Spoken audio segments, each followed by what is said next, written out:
Budget 2022-2023 1 फरवरी 2022 को लोकसभा में प्रस्तुत किया गया। माननीय अध्यक्ष महोदय, मैं वर्ष 2022-23 का बजट प्रस्तुत करती हूँ। प्रस्तावना। आरंभ में मैं उन लोगों के प्रति संवेदना व्यक्त करने के लिए कुछ समय लेना चाहती हूँ जिन्होंने महामारी के दौरान प्रतिकूल स्वास्थ्य और आर्थिक प्रभाव को झेला है।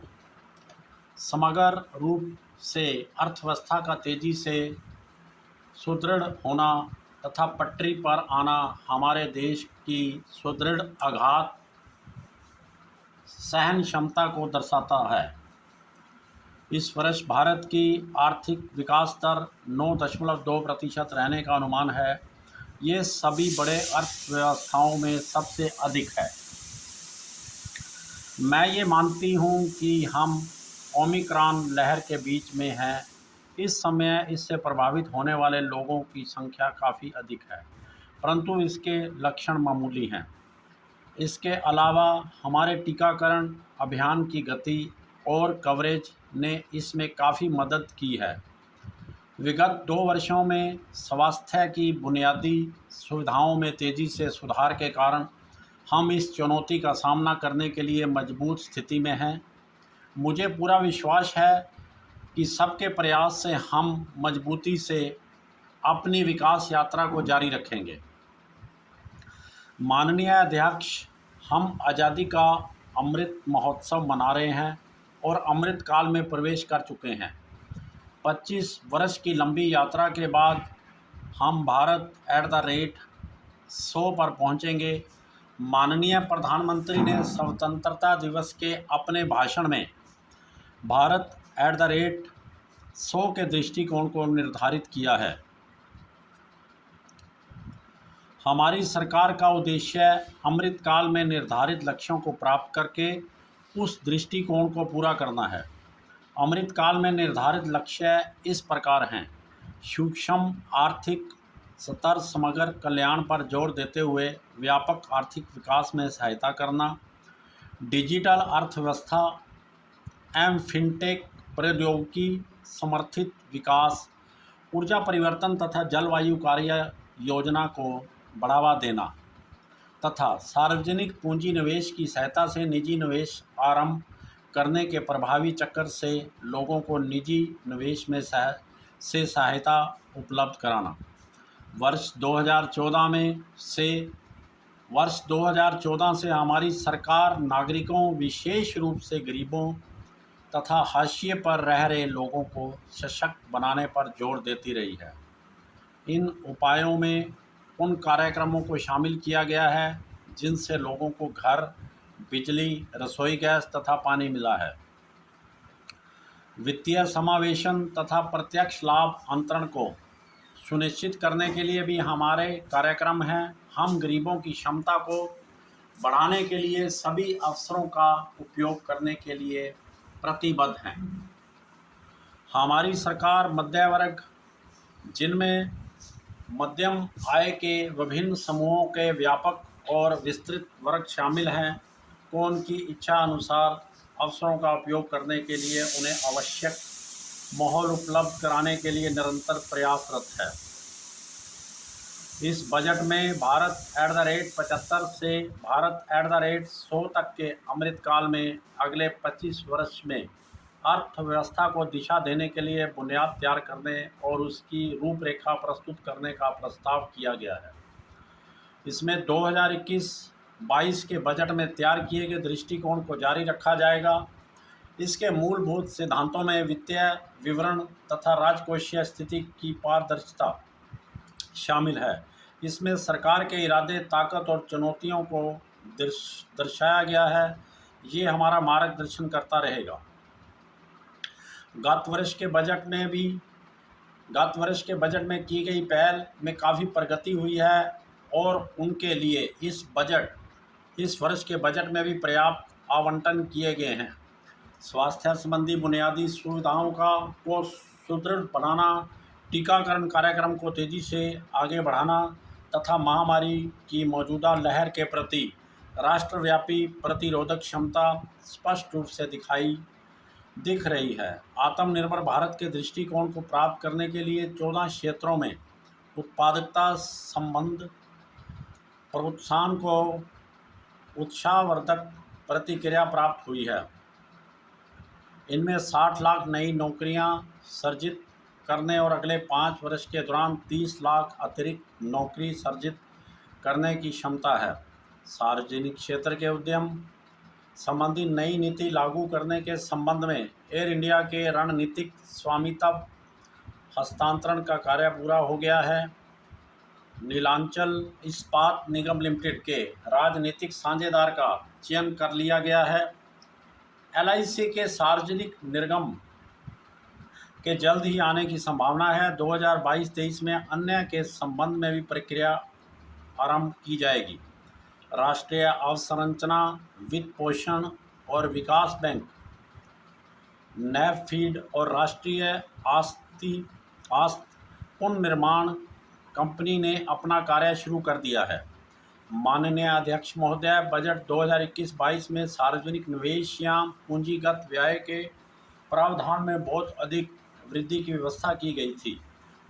पूरे वर्ष के दौरान माननीय प्रधानमंत्री ने इसके क्रियान्वयन का मार्गदर्शन किया है। इससे हमारे आर्थिक उत्थान को अत्यधिक लाभ मिलता रहा है।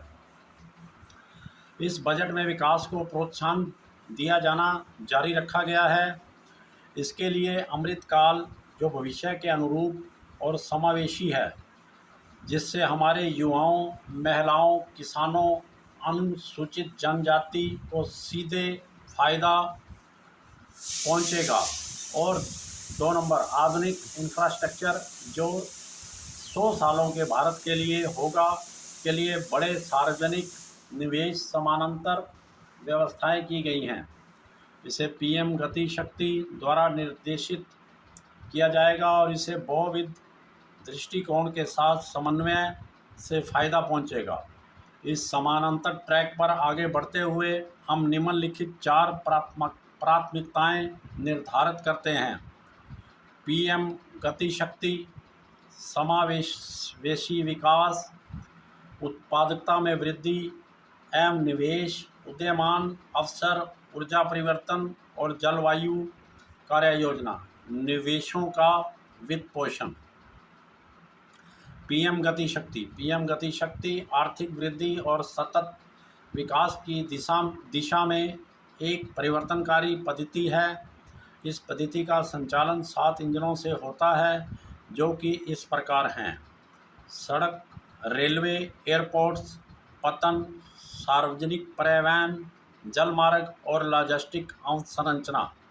ये 7 इंजन एक साथ मिलकर के अर्थव्यवस्था को आगे ले जाएंगे। इन इंजनों की सहायता करने में ऊर्जा, पर्यवेक्षण, IT, संचार, भारी मात्रा में जल एवं जल निकास तथा सामाजिक अवसंरचनाएं अपनी पूरक भूमिका अदा करती हैं। अंततः इस उपागम को स्वच्छ ऊर्जा और सबका प्रयास, जो कि केंद्र सरकार, राज्य सरकारों और निजी क्षेत्रों का मिला जुला प्रयास होता है, से शक्ति मिलती है, जिसके परिणाम स्वरूप भारी तादाद में नौकरियां पैदा हो सकती हैं और सभी के लिए, विशेष तौर पर युवकों के लिए उद्यम के अवसर पैदा हो सकते हैं। PM गति शक्ति राष्ट्रीय मास्टर योजना।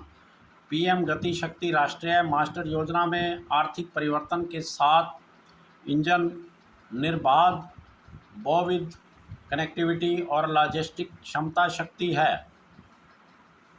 इसमें गति शक्ति मास्टर प्लान के अनुसार राज्य सरकारों द्वारा तैयार इंफ्रास्ट्रक्चर भी शामिल होंगे।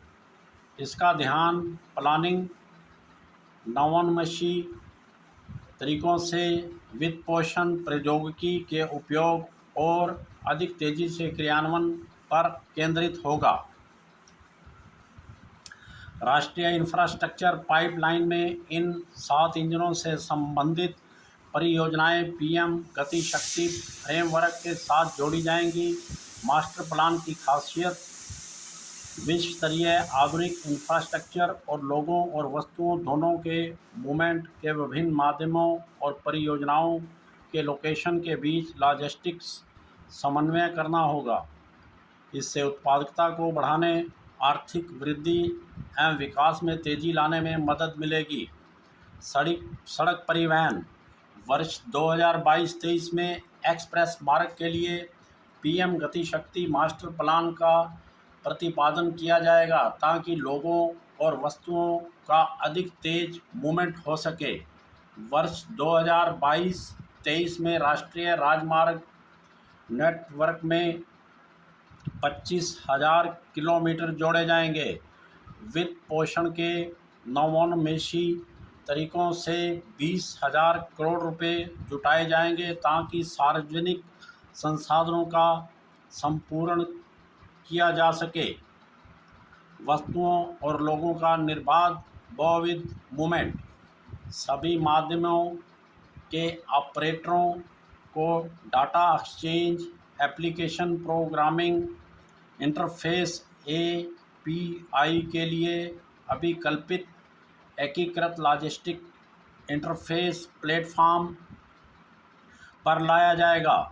इससे विभिन्न माध्यमों के जरिए वस्तुओं के कुशल मूवमेंट, लॉजिस्टिक्स लागत और समय कम करने, यथासमय इन्वेंट्री मैनेजमेंट में सहायता करने और उबाऊ दस्तावेजीकरण को दूर करने में मदद मिलेगी। सबसे महत्वपूर्ण, इससे सभी हितधारकों को रियल टाइम सूचना उपलब्ध होगी और अंतर्राष्ट्रीय प्रतिस्पर्धा में सुधार होगा। यात्रियों की निर्विघ्न यात्रा के लिए सामान को ले जाने के लिए ओपन स्रोत की सुविधा भी दी जाएगी।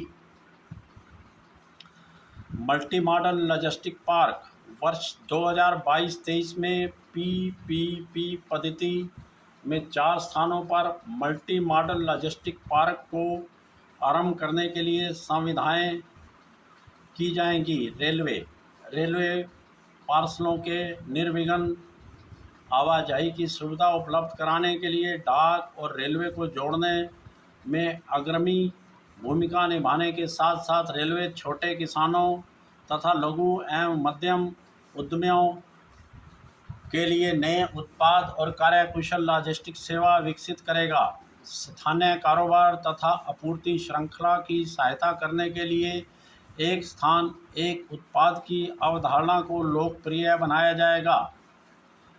आत्मनिर्भर भारत के अंतर्गत वर्ष 2022-23 में 2000 किलोमीटर के नेटवर्क को कवच के अंतर्गत लाया जाएगा, जो कि सुरक्षा और क्षमता संवर्धन के लिए विश्व स्तर की स्वदेशी प्रौद्योगिकी है। अगले 3 वर्षों के दौरान 400 नई पीढ़ी को वंदे भारत रेलगाड़ियों का विकास और विनिर्माण किया जाएगा, जो कि ऊर्जा क्षमता और यात्रियों के सुखद अनुभव की दृष्टि से बेहतर होगी। अगले 3 वर्षों के दौरान मल्टी मॉडल लॉजिस्टिक सुविधाओं के लिए 100 पीएम गति शक्ति कार्गो टर्मिनल्स तैयार किए जाएंगे। सार्वजनिक शहरी परिवहन, रेलवे से संपर्क समेत बड़े पैमाने पर यथोचित प्रकार के मेट्रो सिस्टम के निर्माण के लिए वित्त पोषण और इसके तीव्र क्रियान्वयन के नए तरीकों को प्रोत्साहित किया जाएगा। सार्वजनिक शहरी परिवहन और रेलवे स्टेशनों के बीच मल्टी मॉडल कनेक्टिविटी के लिए प्राथमिकता के आधार पर सुविधा प्रदान की जाएगी। मेट्रो सिस्टम की डिजाइन, जिसमें सिविल स्ट्रक्चर भी आते हैं, में पुनः सुधार किया जाएगा। उनको भारतीय परिस्थितियों और आवश्यकताओं के अनुसार मानक स्तर पर बनाया जाएगा। पर्वतमाला राष्ट्रीय रोपवे विकास कार्यक्रम, जैसा कि दुर्गम पहाड़ी क्षेत्रों में परंपरागत सड़कों के विकल्प जो कि पर्यावरण की दृष्टि से टिकाऊ हों को वरीयता दी जा रही है। पीपीपी मोड के अंतर्गत एक राष्ट्रीय रोपवे विकास कार्यक्रम चलाया जाएगा। इसका उद्देश्य कनेक्टिविटी में सुधार लाना और आने जाने वाले लोगों के लिए सुविधा प्रदान करना है, जो कि पर्यावरण को बढ़ावा देने के अलावा है। इसमें सघन आबादी वाले ऐसे शहरी क्षेत्रों को भी कवर किया जाएगा जहां की परंपरागत सार्वजनिक परिवहन व्यवस्था संभव नहीं है। वर्ष 2022-23 में 8 रोपवे परियोजनाओं, जिनकी कुल लंबाई 60 किलोमीटर होगी, के लिए ठेके दिए जाएंगे। अवसंरचना परियोजना के लिए क्षमता निर्माण योग की तकनीकी सहायता से केंद्रीय मंत्रालयों, राज्य सरकारों और इनकी इंफ्रा एजेंसियों की कार्यक्षमता में सुधार आएगा।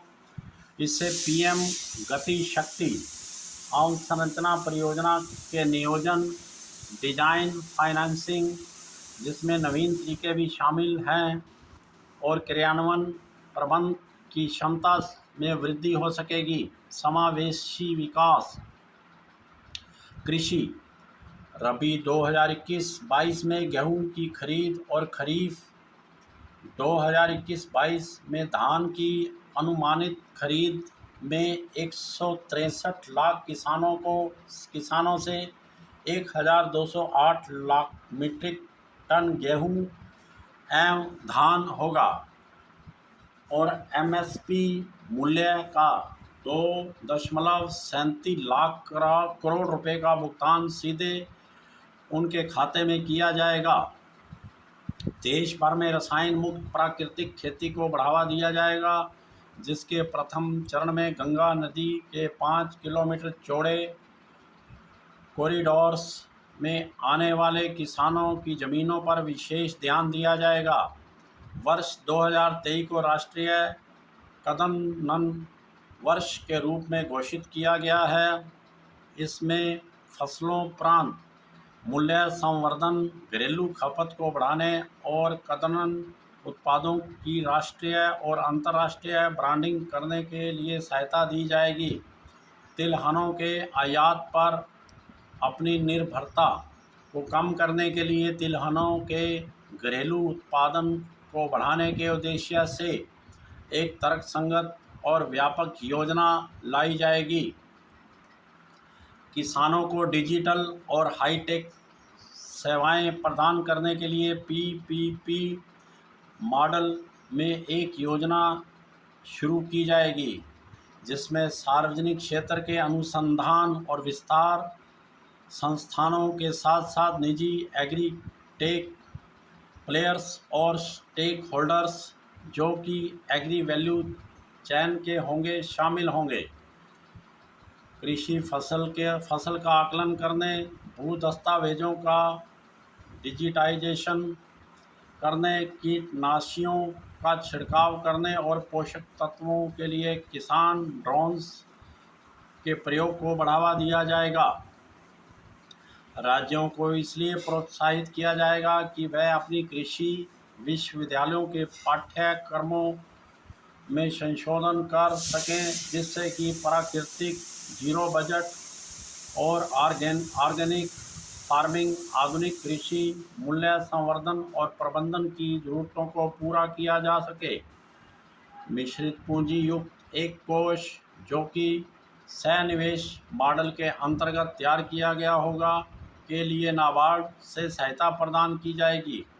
इसका उद्देश्य कृषि और ग्रामीण उद्यमियों के लिए स्टार्टअप्स, जो कि कृषि उत्पाद मूल्य श्रृंखला के लिए संगत होंगे, को वित्त पोषित करना है। इन स्टार्टअप्स के क्रियाकलापों में अन्य बातों के अलावा एफपीओ को सहायता, कृषि स्तर पर किराया आधार पर किसानों को विकेंद्रीकृत मशीनरी उपलब्ध कराना और प्रौद्योगिकी जिनमें आईटी आधारित समर्थन शामिल हैं जैसे कार्य आएंगे। केन बेतवा परियोजना और अन्य रिवर लिंकिंग परियोजनाएं 24,605 करोड़ रुपए की अनुमानित लागत से केन बेतवा लिंक परियोजना को लागू किया जाएगा। इस योजना का उद्देश्य 9.8 लाख हेक्टेयर कृषि भूमि में सिंचाई की सुविधा उपलब्ध कराना, 62 लाख लोगों के लिए पेयजल की आपूर्ति करना, 103 मेगावाट हाइड्रो और 27 मेगावाट सौर ऊर्जा का उत्पादन करना है। इस परियोजना के लिए संशोधित अनुमान 2021-22 में 43 करोड़ रुपए और 2022-23 में 1400 करोड़ रुपए का आवंटन किया जाएगा। 5 रिवर लिंक्स यथा दमनगंगा, पिंजाल,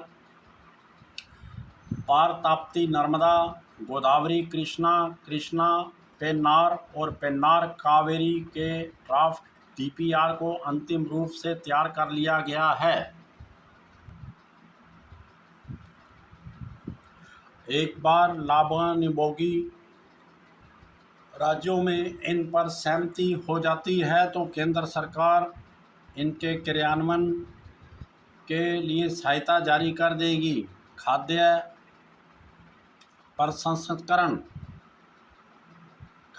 प्रसंस्करण, फलों और सब्जियों की उपयुक्त किस्म को अपनाने के लिए और उत्पादन और फसल कटाई की यथोचित तकनीक का प्रयोग करने के लिए किसानों की सहायता करने हेतु हमारी सरकार राज्य सरकारों की भागीदारी से एक व्यापक पैकेज प्रदान करेगी। एमएसएमई उद्यम, ई श्रम, एनसीएस और असीम पोर्टल्स को आपस में जोड़ा जाएगा। इनके दायरे को भी बढ़ाया जाएगा। अब ये ऐसे पोर्टल के रूप में काम करेंगे जिनमें लाइव ऑर्गेनिक डाटाबेस होंगे और ये G2C, B2C और B2B सेवाएं प्रदान करेंगे। इन सेवाओं को क्रेडिट सुविधा, कौशल विकास और भर्ती से जोड़ा जाएगा और इनका उद्देश्य अर्थव्यवस्था को और अधिक सरल बनाना तथा सभी के लिए उद्यमपरक अवसर पर बढ़ाना होगा। Emergency credit line guarantee scheme के तहत 130 लाख से अधिक एमएसएमई को अत्यंत जरूरी और अतिरिक्त ऋण प्रदान किया गया है। इससे उनको इस महामारी के प्रतिकूल प्रभाव से राहत मिलने में मदद मिली है। हॉस्पिटैलिटी और इससे संबंधित सेवाओं, विशेषकर जो कि सूक्ष्म और लघु उपक्रमों के द्वारा दी जाती है, को अभी भी महामारी के पूर्व के स्तर तक अपने कारोबार को ले जाना है। इन संदर्भों पर विचार करने के पश्चात ECLGS को मार्च 2023 तक बढ़ाया जाएगा और इसके गारंटी के दायरे को 50,000 करोड़ रुपए से बढ़ाकर कुल 5 लाख करोड़ रुपए तक कर दिया गया है और हॉस्पिटैलिटी और इससे संबंधित उपक्रमों के लिए अन्य रूप में अतिरिक्त सहायता निर्धारित की जा रही है। अपेक्षित धन लगाकर credit guarantee trust for micro and small enterprises scheme को पुनर्जीवित किया जाएगा। इससे सूक्ष्म और लघु उद्यमों को 2 लाख करोड़ रुपए का अतिरिक्त ऋण मिल सकेगा और रोजगार के अवसर भी बढ़ेंगे। 5 वर्षों में 6,000 करोड़ रुपए की परिव्यय से raising and accelerating MSME performance programme को शुरू किया जाएगा। इससे एमएसएमई क्षेत्र और अधिक प्रतिरोधन क्षमता से युक्त, प्रतिस्पर्धात्मक और सक्षम होगा। कौशल विकास, कौशल विकास कार्यक्रमों और उद्योगों के साथ भागीदारी को नई दिशा दी जा सकेगी, जिससे कि कुशलता के आयामों को लगातार बढ़ावा मिलता रहेगा और इनमें स्थायित्व और रोजगार की क्षमता भी बढ़ेगी। नेशनल स्किल क्वालिफिकेशन फ्रेमवर्क को प्रगतिशील औद्योगिक आवश्यकताओं के अनुरूप किया जाएगा। Digital ecosystem for skilling and livelihood the DESH stack e portal शुरू किया जाएगा। इसका उद्देश्य नागरिकों को इस प्रकार से सशक्त बनाना है कि वे ऑनलाइन ट्रेनिंग के माध्यम से अपनी कुशलता का विकास कर सकें, फिर से हासिल कर सकें या अपनी कुशलता का उन्नयन कर सकें।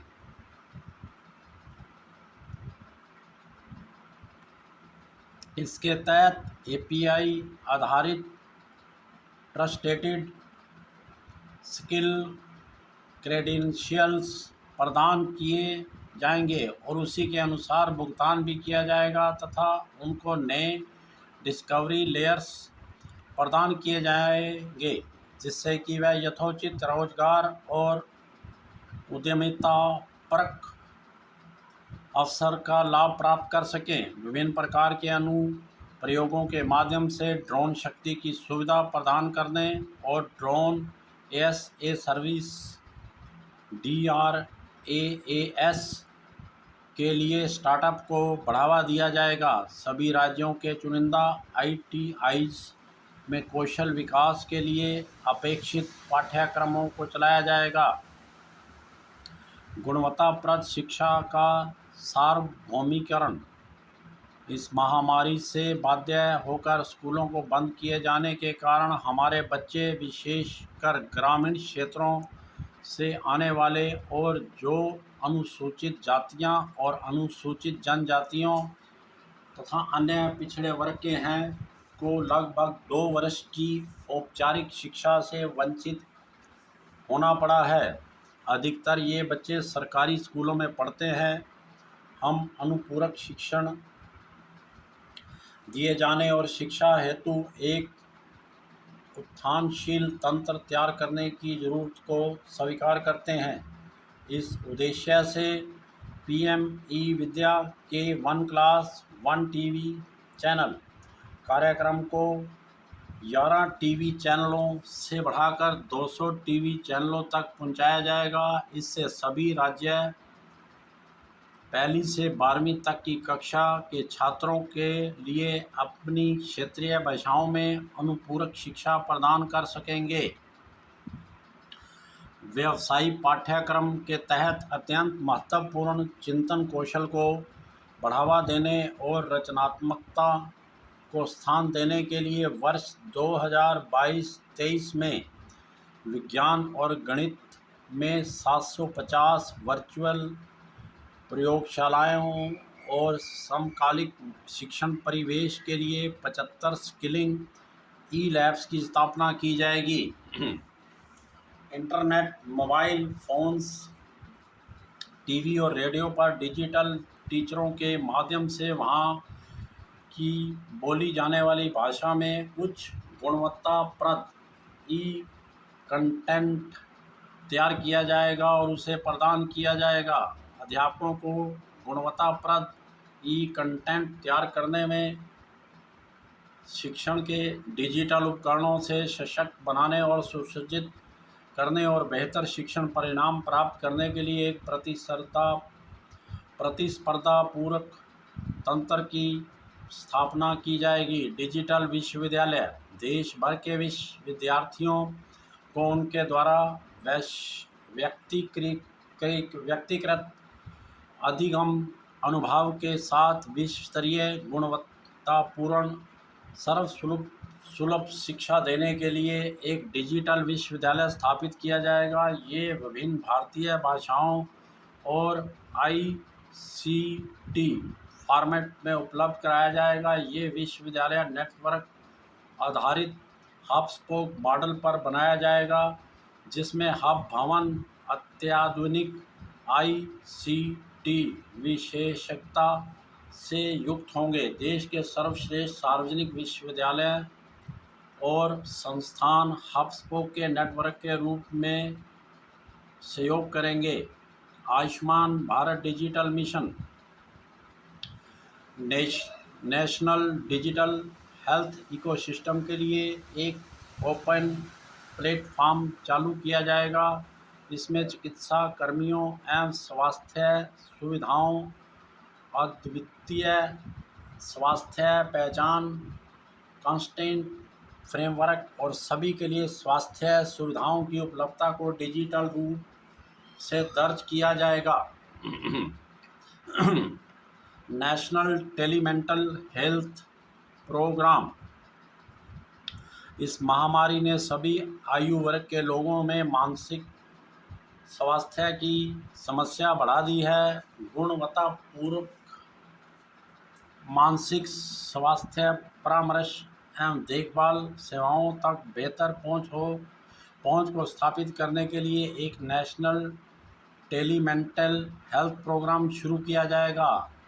इसमें 23 उत्कृष्ट टेलीमेंटल हेल्थ सेंटर्स का एक नेटवर्क होगा, जिसमें NIMH ANS का एक नोडल सेंटर के रूप में काम करेगा और international institute for information technology Bengaluru IIITB तकनीकी सहायता प्रदान करेगा। मिशन शक्ति, मिशन वात्सल्य, सक्षम आंगनवाड़ी एंड पोषण 2। नारी शक्ति को हमारे उज्जवल भविष्य के लिए एक अग्रदूत के रूप में महत्व दिए जाने की बात को स्वीकार करते हुए और इस अमृत काल के दौरान हमारे महिला आधारित विकास कार्य को देखते हुए सरकार ने महिला एवं बाल विकास मंत्रालय की योजनाओं को पुनर्जीवित कर दिया है। तदनुसार 3 योजनाओं यथा मिशन शक्ति, मिशन वात्सल्य, सक्षम आंगनवाड़ी और पोषण 2 को शुरू किया जाएगा, जिससे कि महिलाओं और बच्चों को समेकित लाभ मिल सके। सक्षम आंगनवाड़ियाँ नई जनरेशन की आंगनवाड़ियाँ और जिनके पास बेहतर बुनियादी सुविधा और श्रव्य एवं दृश्य सहायता सामग्री मौजूद है और उनको स्वच्छ ऊर्जा से संपन्न भी किया गया है और वह बच्चों के प्रारंभिक विकास के लिए उन्नत परिवेश भी प्रदान कर रही हैं। इस योजना के अंतर्गत 2 लाख आंगनवाड़ियों को सक्षम आंगनवाड़ी के रूप में समुन्नत किया जाएगा। हर घर नल से जल के अंतर्गत इस समय 8.7 करोड़ परिवारों को कवर किया गया है। इसमें से 5.5 करोड़ परिवारों को पिछले 2 सालों में नल का पानी उपलब्ध करा दिया गया है। वर्ष 2022-23 में 3.8 करोड़ परिवारों को कवर करने के लिए 60,000 करोड़ रुपए का आवंटन किया गया है। सभी के लिए आवास। वर्ष 2022-23 में ग्रामीण और शहरी दोनों ही क्षेत्रों में PMAY के अभिजात व पात्र लाभान्वितों के लिए 80 लाख मकान बनाए जाएंगे। इस उद्देश्य के लिए 48,000 करोड़ रुपए का आवंटन किया गया है। केंद्र सरकार शहरी क्षेत्रों में मध्यम आय वर्ग और आर्थिक रूप से कमज़ोर वर्गों के लोगों के लिए सस्ते मकानों को बढ़ावा देने के उद्देश्य से सभी प्रकार की भूमि और निर्माण से संबंधित अनुमोदन में लगने वाले समय में बचत करने के लिए राज्य सरकारों के साथ काम करेगी। हम वित्तीय क्षेत्र के विनियामकों के साथ भी मिलकर काम करेंगे जिससे कि पूंजी सुलभ हो सके और मध्यस्थता और आने वाले खर्च में कमी की जा सके। Prime minister development initiative for north east region PMDEAINE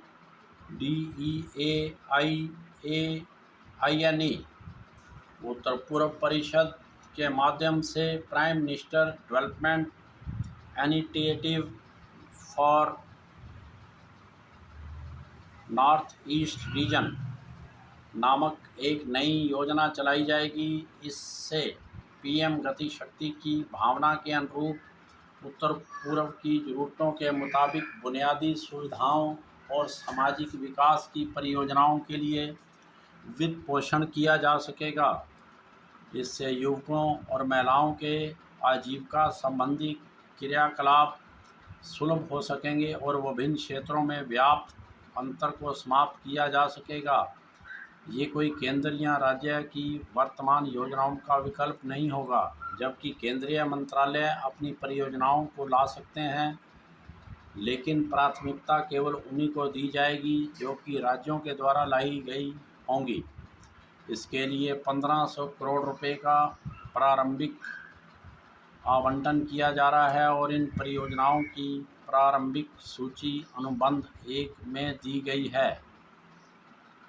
महत्वाकांक्षी ब्लॉक्स कार्यक्रम देश के अत्यंत दुर्गम और पिछड़े जिलों में रहने वाले नागरिकों के जीवन की गुणवत्ता में सुधार करने का हमारा जो स्वप्न था वह महत्वाकांक्षी जिला कार्यक्रम बहुत कम समय में ही साकार हो गया है।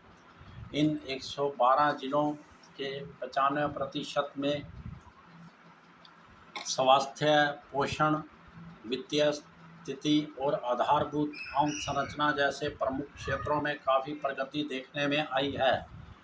वह राज्यों के औसत मूल्यों को भी पार कर गए हैं। हालांकि इन जिलों के कुछ ब्लॉक्स अभी भी पिछड़े हुए हैं। 2022-23 में इस कार्यक्रम के अंतर्गत इन्हीं जिलों के ऐसे ही ब्लॉक्स पर ध्यान दिया जाएगा। वाइब्रेंट विलेजेस प्रोग्राम सीमावर्ती गांव जहां की जनसंख्या बहुत ही छिटपुट है, उनकी कनेक्टिविटी और बुनियादी सुविधाएं भी बहुत ही सीमित हैं, विकास के लाभ से वंचित रह गए हैं। उत्तरीय सीमा के ऐसे ही गांव को इस नए वाइब्रेंट विलेजेस कार्यक्रम के अंतर्गत लाया जाएगा। यहाँ के क्रियाकलापों में गांव की बुनियादी सुविधाओं, आवास, पर्यटन केंद्रों के निर्माण, सड़क संपर्क, विकेंद्रित नवीकरणीय ऊर्जा की व्यवस्था है। दूरदर्शन और शिक्षण चैनलों के लिए डायरेक्ट टू होम एक्सेस की व्यवस्था और आजीविका सृजन के लिए सहायता जैसे कार्य आएंगे। इन क्रियाकलापों के लिए अतिरिक्त धन उपलब्ध कराया जाएगा। वर्तमान योजनाओं को एक में मिला दिया जाएगा। हम उनके परिणामों की विवेचना करेंगे और उनको लगातार मॉनिटर भी करेंगे। किसी भी समय कहीं भी डाकघरों में बचत 2022 में 7% 1.5 लाख डाकघरों में कोर बैंकिंग सिस्टम चालू हो जाएगा, जिससे फाइनेंशियल इंक्लूजन संभव होगा और नेट बैंकिंग के माध्यम से अपना खाता देखा जा सकेगा। यहाँ मोबाइल बैंकिंग होगी, एटीएम की सुविधा भी होगा और डाकघर के खाते से बैंक खाते के बीच पैसे का ऑनलाइन अंतरण भी हो सकेगा। इससे विशेष तौर पर ग्रामीण क्षेत्रों में रहने वाले किसानों और वरिष्ठ नागरिकों के लिए इंटरऑपरेबिलिटी और फाइनेंशियल इंक्लूजन की सुविधा उपलब्ध होगी। डिजिटल बैंकिंग हाल के वर्षों में देश में डिजिटल बैंकिंग, डिजिटल पेमेंट्स और फिनटेक जैसे अभिनवीन कार्यों में तेज़ी से वृद्धि हुई है।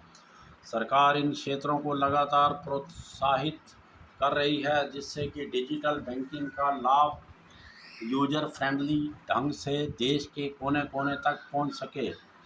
इस लक्ष्य की ओर अग्रसर होते हुए और अपनी स्वतंत्रता का 75 वर्ष मनाते हुए ये प्रस्ताव किया गया है कि अनुसूचित वाणिज्यिक बैंकों के द्वारा देश के 75 जिलों में 75 डिजिटल बैंकिंग यूनिट्स DBUS की स्थापना की जाएगी। डिजिटल पेमेंट्स पिछले बजट में डिजिटल पेमेंट्स इकोसिस्टम के लिए वित्तीय समर्थन की जो घोषणा की गई थी वह 2022-23 में भी जारी रहेगी।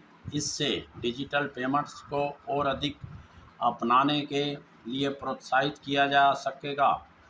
इसके तहत पेमेंट प्लेटफॉर्म के प्रयोग को बढ़ावा दिया जाने पर ध्यान दिया जाएगा, जो कि इकोनॉमिकल और यूजर फ्रेंडली होता है। उत्पादकता, संवर्धन एवं निवेश, उदीयमान अवसर, सनराइज अपॉर्चुनिटीज, ऊर्जा संक्रमण और जलवायु पर कार्य। उत्पादकता, संवर्धन एवं निवेश, ईज ऑफ डूइंग बिजनेस 2 और ईज ऑफ लिविंग। पिछले 2 वर्षों में 25,000 से अधिक अनुपालनों को कम कर दिया है और 1,486 संघीय कानूनों को ख़त्म कर दिया गया है। मिनिमम गवर्नमेंट और मैक्सिमम गवर्नेंस ये सरकार की उस मजबूत प्रतिबद्धता का परिणाम है जिसके तहत वह minimum governance and maximum governance लोग में, जनता में हमारा विश्वास और ईज ऑफ डूइंग बिजनेस के प्रति समर्पित है।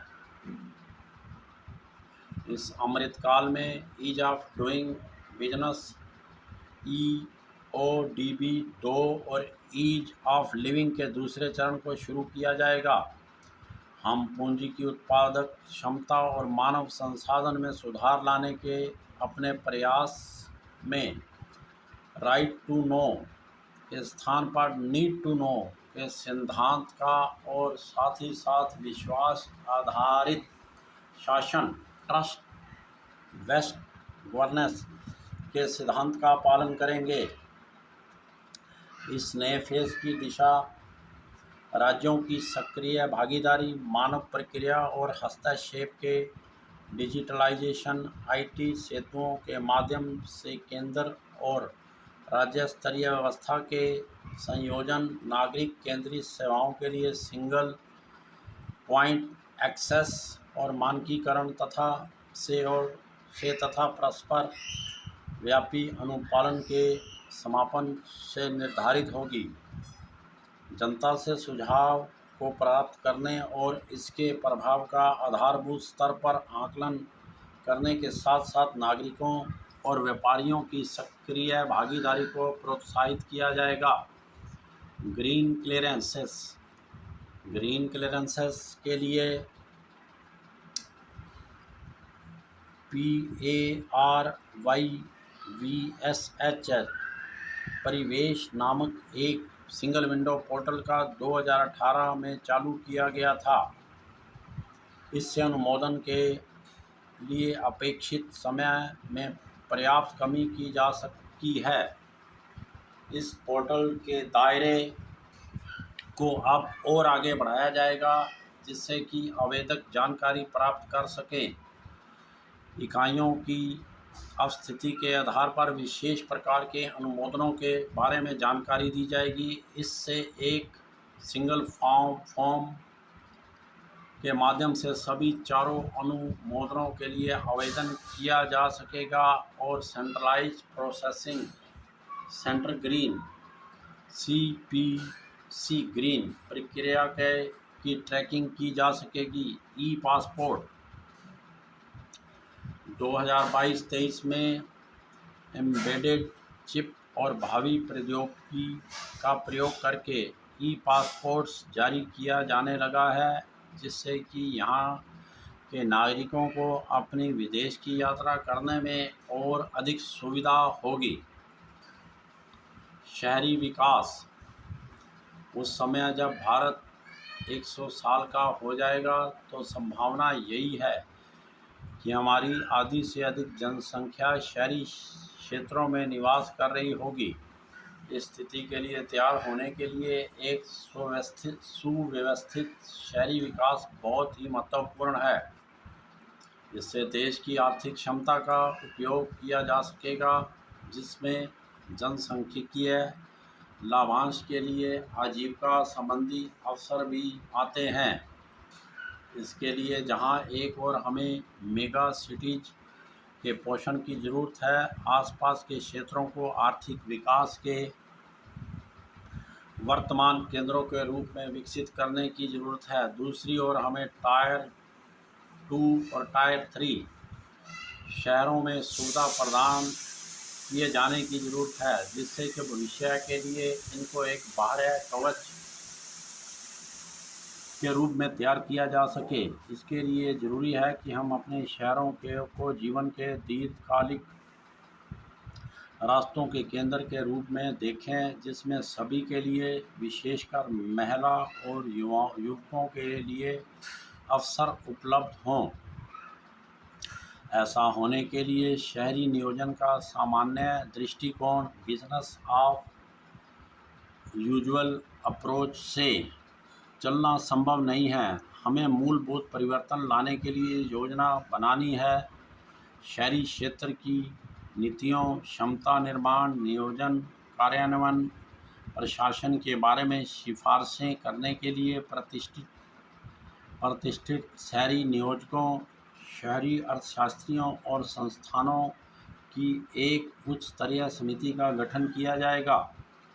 राज्यों को शहरी नियोजन में सहायता, शहरी क्षमता निर्माण के लिए राज्यों को सहायता दी जाएगी। भवन संबंधी उपनियमों के आधुनिकीकरण, टाउन नियोजन योजनाओं और परिवहन उन्मुखी विकास लागू किया जाएगा।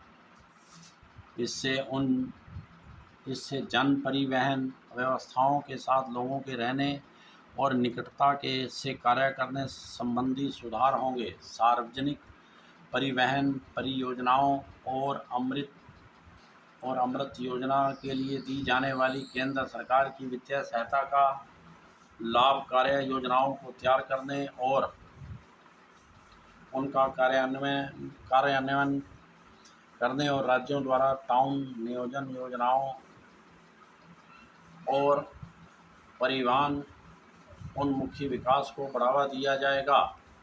शहरी नियोजन और डिजाइन में भारत विशिष्ट ज्ञान विकसित करने और इन क्षेत्रों में प्रमाणित प्रशिक्षण प्रदान करने के लिए विभिन्न क्षेत्रों में 5 मौजूदा शैक्षिक संस्थाओं को उत्कृष्टता केंद्रों के रूप में अभिहित किया जाएगा। इन केंद्रों को प्रत्येक के लिए 250 करोड़ रुपए की दायी निधि प्रदान की जाएगी। इसके अलावा अखिल भारतीय तकनीकी शिक्षा परिषद पाठ्यक्रम गुणवत्ता सुधारने तथा अन्य संस्थाओं में शहरी नियोजन पाठ्यक्रमों की सुलभता के लिए अग्रणी भूमिका निभाएंगे। स्वच्छ और धारणीय आवागमन, हम शहरी क्षेत्रों में सार्वजनिक परिवहन के उपयोग के रूपांतर को बढ़ावा देंगे। इसे स्वच्छ तकनीकी और शासन समाधानों,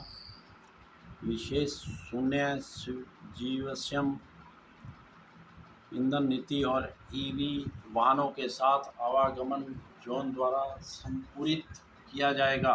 बैटरी अदला बदली नीति, बड़े पैमाने पर चार्जिंग स्टेशनों की स्थापना के लिए शहरी क्षेत्रों में स्थान की कमी और विचार करते हुए एक बैटरी अदला बदली नीति लाई जाएगी और अंतर परिचालनीय तैयार किए जाएंगे। निजी क्षेत्र को एक सेवा के रूप में बैटरी अथवा ऊर्जा के लिए धारणीय और नव परिवर्तनकारी व्यवसाय मॉडल विकसित करने के लिए प्रोत्साहित किया जाएगा। इससे ईवी पारतंत्र की प्रभावकारिता में सुधार होगा। भू अभिलेख प्रबंधन भू संसाधनों का प्रभावी उपयोग एक सख्त अनिवार्यता है। राज्यों को अभिलेखों के आईटी आधारित प्रबंधन को सुकर और कारगर बनाने के लिए unique land parcel identification number अपनाने के लिए प्रोत्साहित किया जाएगा। अनुसूची 8 की भाषाओं में से किसी भी भू अभिलेखों के लिप्यंतरण संबंधी सुविधा भी शुरू की जाएगी। एक राष्ट्र एक रजिस्ट्रीकरण सॉफ्टवेयर के साथ national genetic document registration system के अंगीकरण अथवा लिंकेज को राष्ट्रीयकरण के लिए समरूप प्रक्रिया और अभिलेखों और दस्तावेजों के कहीं भी रजिस्ट्रीकरण को एक विकल्प के रूप में बढ़ावा दिया जाएगा। दिवाला और शोधन अक्षमता संहिता समाधान प्रक्रिया की प्रभावकारिता को बढ़ाने तथा सीमा पार दिवाला समाधान को सुकर बनाने के लिए इस संहिता में आवश्यक संशोधन किए जाएंगे।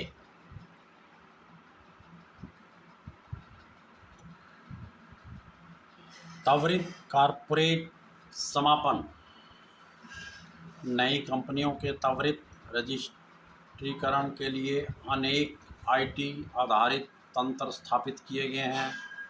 अब पुनर्निवेश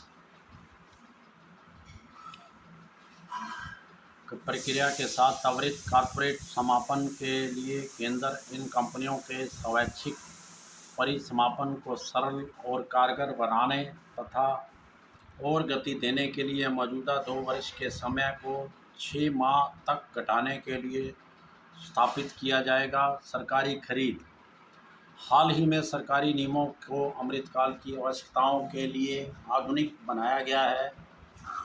इन नियमों को विभिन्न हितधारकों के से प्राप्त इनपुटों से लाभ मिला है। आधुनिक बनाए गए नियम जटिल टेंडरों के मूल्यांकन में लागत के अलावा पारदर्शी गुणवत्ता मानदंडों के उपयोग को अनुमति देते हैं। चालू बिलों के 75% के भुगतान हेतु अनिवार्य रूप से 10 दिन के भीतर और समझौते के माध्यम से विवादों के निपटारे को प्रोत्साहित करने के लिए प्रावधान किए गए हैं।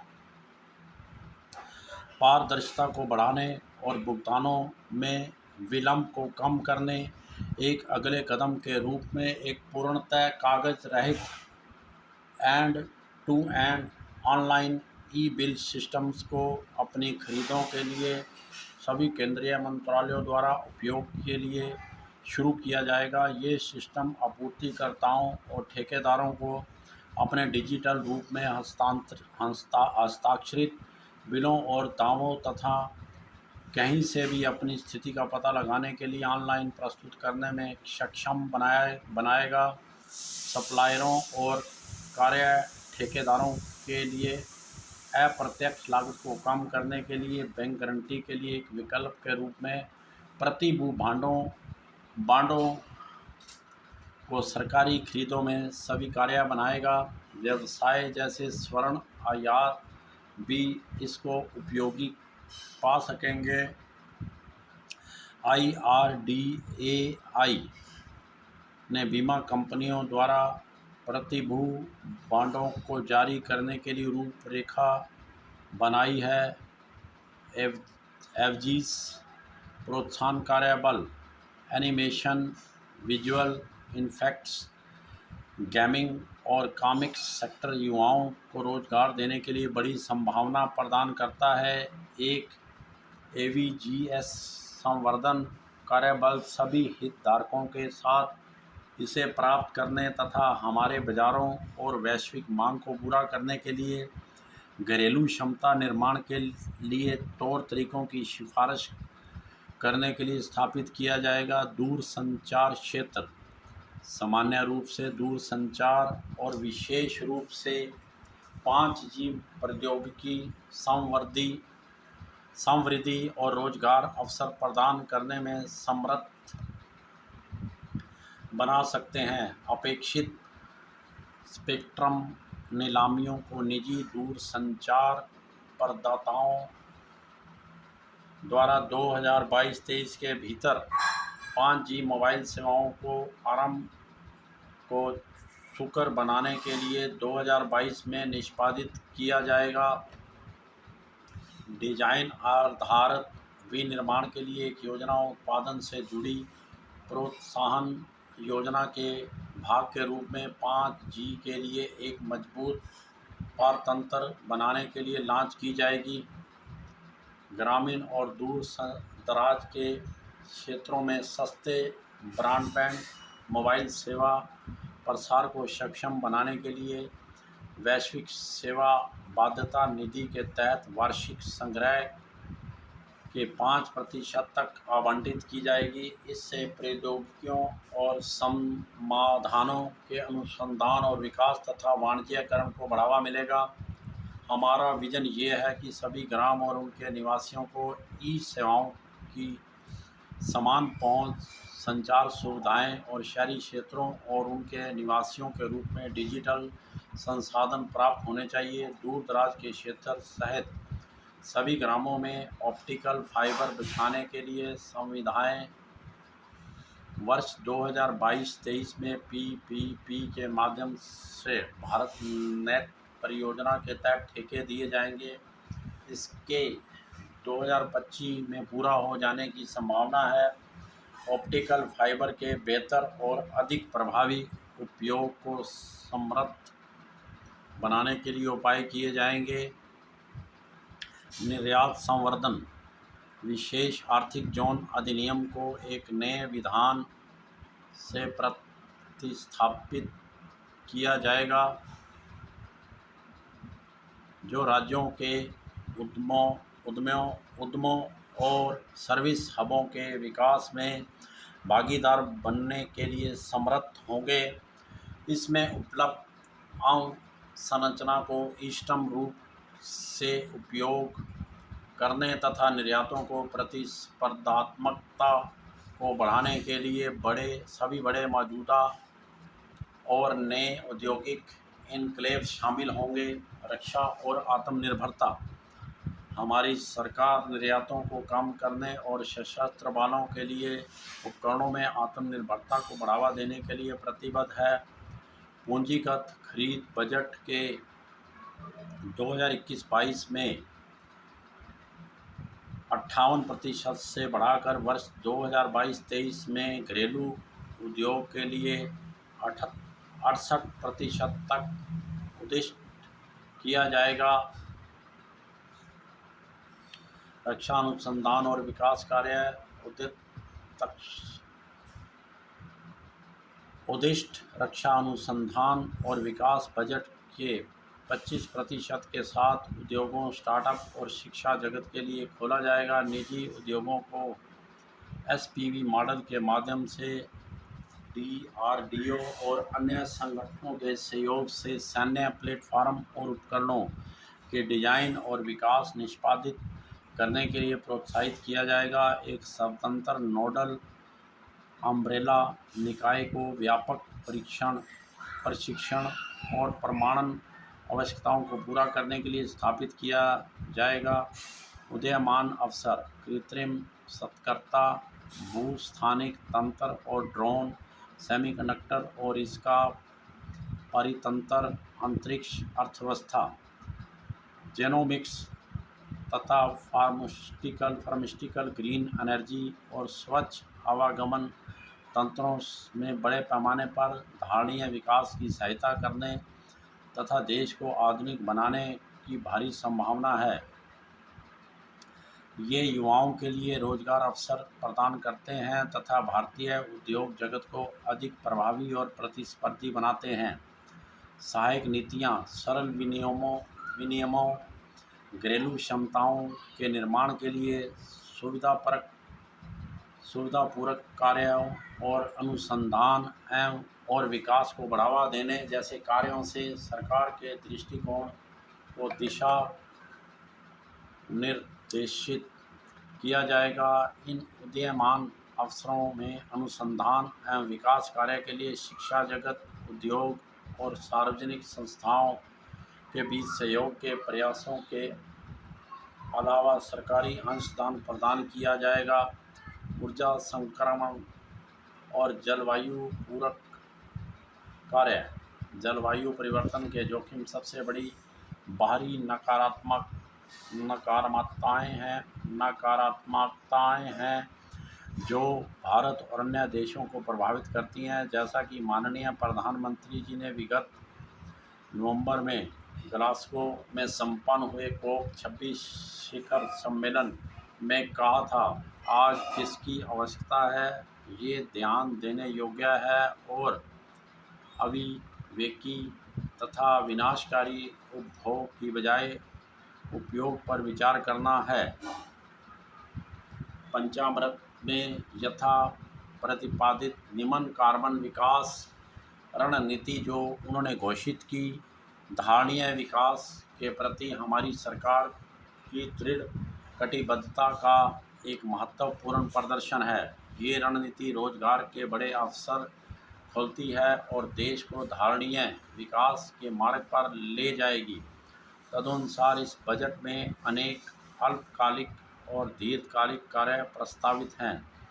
सौर ऊर्जा 2030 तक संस्थापित सौर क्षमता के 280 GW के महत्वाकांक्षी लक्ष्य के लिए घरेलू विनिर्माण को सुविधा प्रदान करने के लिए सौर PV मॉड्यूलों के लिए पॉलीसिलिकॉन से पूर्णतः समेकित विनिर्माण एककों के लिए प्राथमिकता के साथ उच्च प्रभावी मॉड्यूलों के विनिर्माण के लिए उत्पादन से जुड़े प्रोत्साहन हेतु 19,500 करोड़ रुपए का अतिरिक्त आवंटन किया जाएगा। वृत्ताकार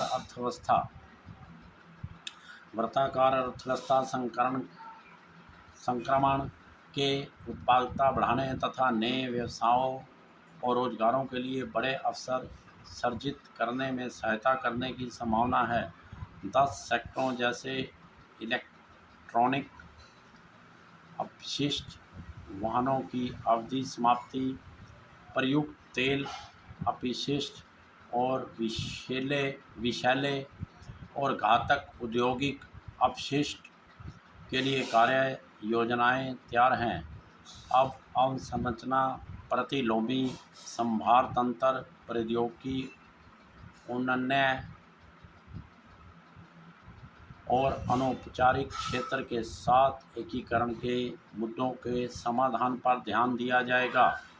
इसे विनियमों, विस्तारित उत्पादक उत्तरदायित्व रूपरेखा और नव प्रवर्तनकारी सुविधाकरण को कवर करते हुए सक्रिय जन नीतियों द्वारा समर्थन दिया जाएगा।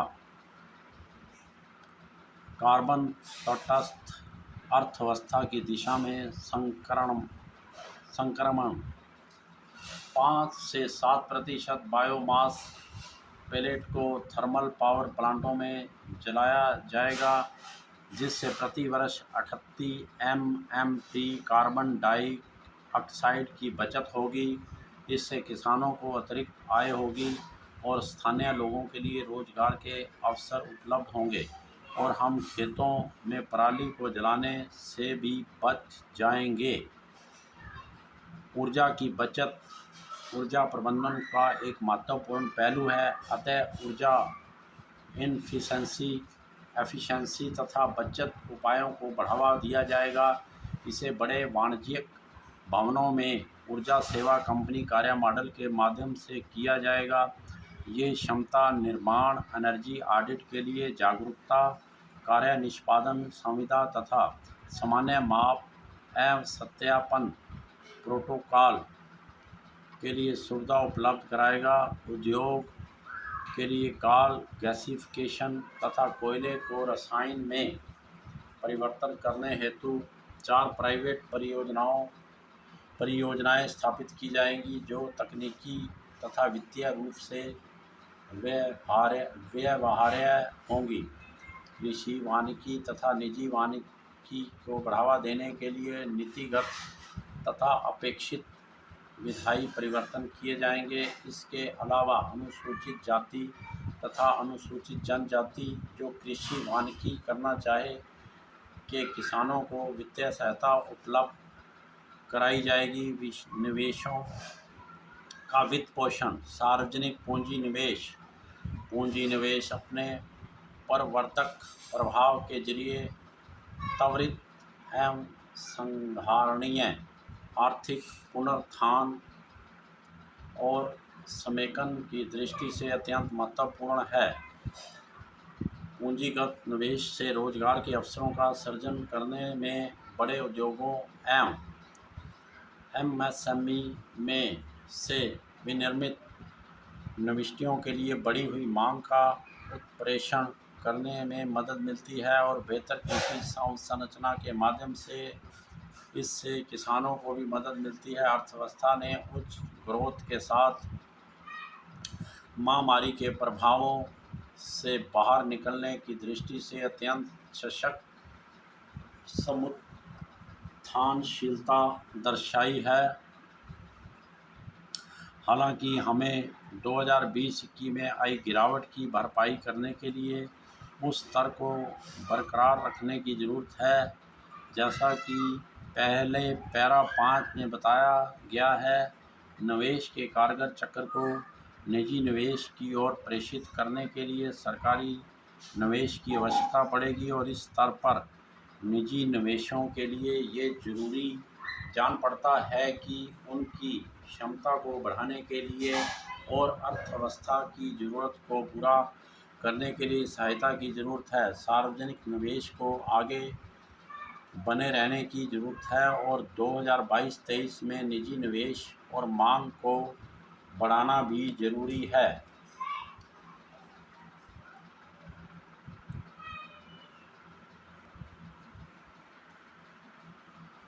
उपयुक्त ज़रूरतों को देखते हुए एक बार फिर केंद्रीय बजट में पूंजीगत व्यय के लिए परिव्यय में तेज़ी से बढ़ोतरी की गई है।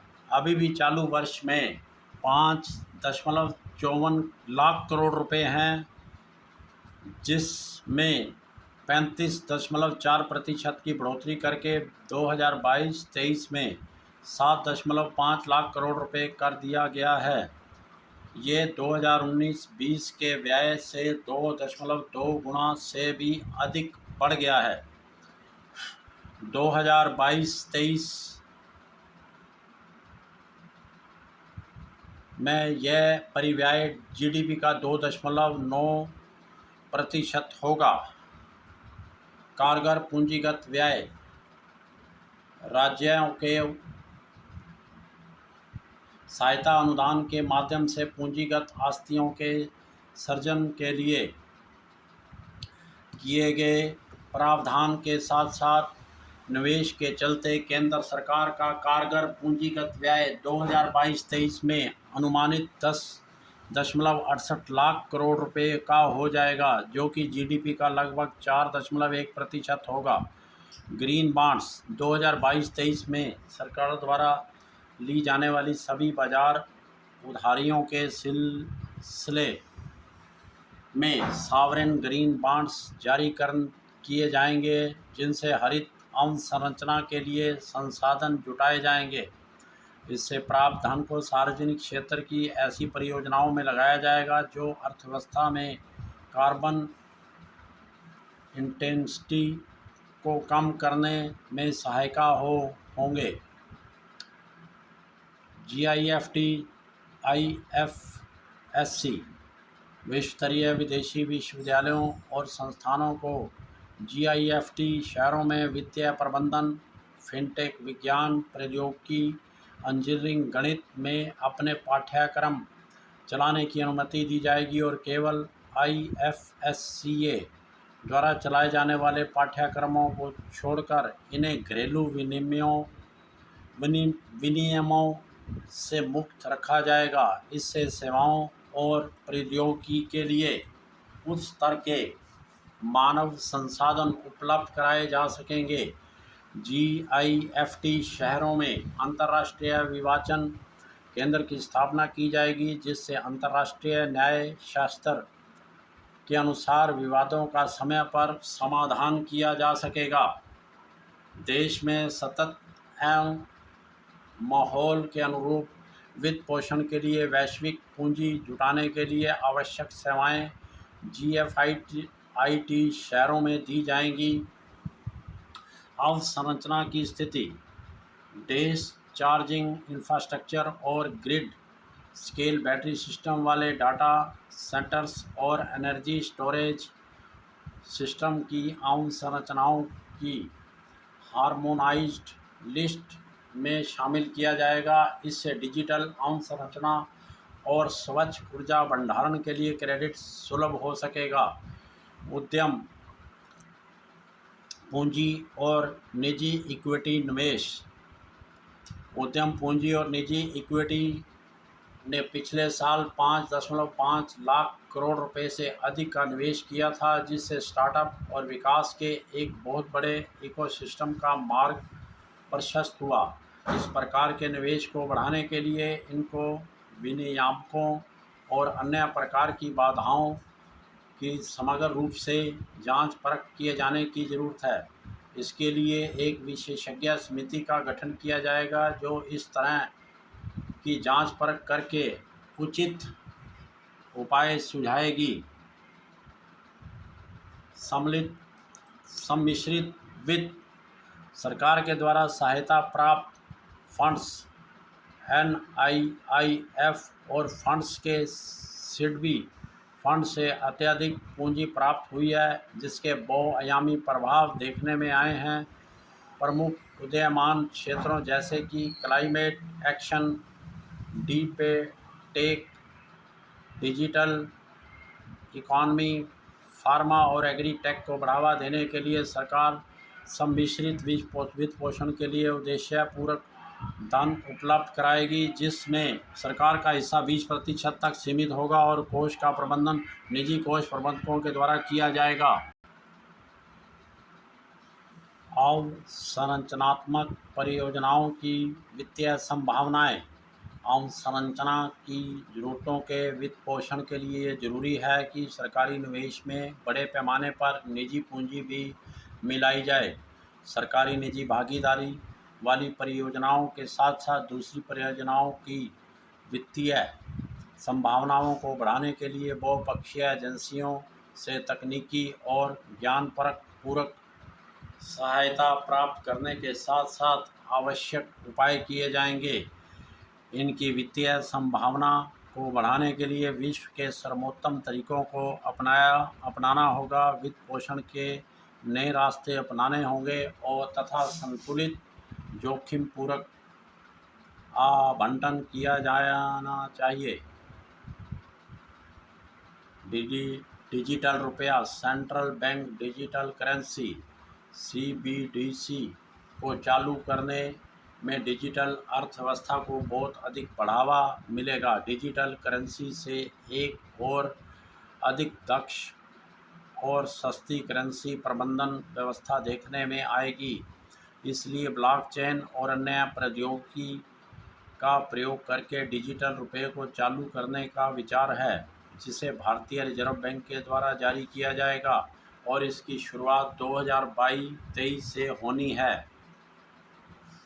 पूंजीगत निवेश के लिए राज्यों को वित्तीय सहायता, सहकारी संघवाद की सच्ची भावना को जाहिर करने के लिए केंद्र सरकार राज्यों को मजबूती प्रदान करने के लिए कटिबद्ध है, जिससे कि वह उत्पादक परिसंपत्तियों का सृजन और लाभप्रद रोजगार पैदा करने के लिए अपनी पूंजी निवेश को बढ़ा सकें।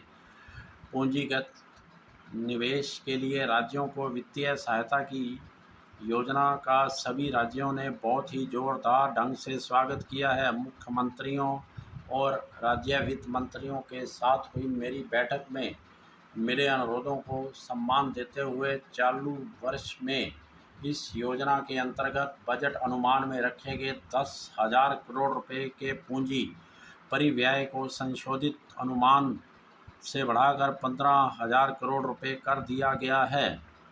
वर्ष 2022-23 के लिए अर्थव्यवस्था में सभी निवेशों को प्रेरित करने के लिए राज्यों की मदद करने के लिए 1 लाख करोड़ रुपए का आवंटन किया गया है। ये 50 वर्षीय ब्याज मुक्त ऋण राज्यों को दिए जाने वाले सामान्य कर्ज के अलावा हैं।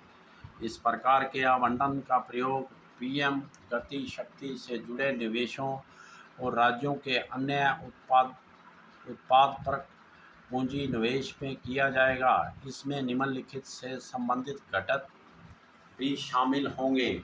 प्रधानमंत्री ग्राम सड़क योजना के प्राथमिकता वाले हिस्से के लिए पूरक वित्त पोषण, जिसमें राज्यों के हिस्सों के लिए सहायता भी शामिल है। अर्थव्यवस्था का डिजिटलीकरण, जिसमें डिजिटल पेमेंट और ओएफसी नेटवर्क को पूरा करने की जाने की बात भी शामिल है। और भवन संबंधी उपनियमों, नगर नियोजन स्कीमों, ट्रांजिट ओरिएंटेड विकास और अंतरणीय विकास अधिकार से संबंधित सुधार। वर्ष 2022-23 में 15वें वित्त आयोग की सिफारिशों के अनुसार राज्यों को जीएसडीपी के 4% तक के राजकोषीय घाटे की अनुमति होगी, जिसमें से 0.5% विद्युत क्षेत्र सुधार से संबंधित होंगे। इसके लिए शर्तों को पहले ही 2021-22 में बता दिया गया है।